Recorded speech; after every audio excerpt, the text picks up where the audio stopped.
Батыс Қазақстан облысы Казталов ауданы Болашақ ауылы Ахмет Байтұрсынұлы атындағы мектеп бөбекжай кешенінің 10 сынып оқушысы Абай Құнанбайұлы өлең сөздің патшасы, сөз сарасы. Өлең сөздің патшасы, сөз сарасы, қиыннан қиыстырар ерданасы, тілге жеңіл, жүрекке жылы тиіп, теп-тегіс жұмыр келсін айналасы. Бөтен сөзбен былғанса сөз арасы, ол ақынның білімсіз бейшарасы. Айтушы мен тыңдаушы көбі надан, бұл жұрттың сөз танымас бір парасы. Әуелі аят, хадис, сөздің басы, қосарлы бәйет мысал келді арасы.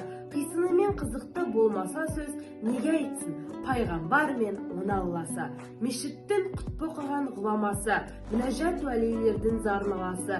Бір сөзін бір сөзіне қиыстырар, әрбірі келгенінше өз шамасы. Өлеңге әркімнің ақ бар таласы, сонда да солардың бар таңдамасы. Іші алтын, сырты күміс сөз жақсысын, қазақтың келістірер қай баласы.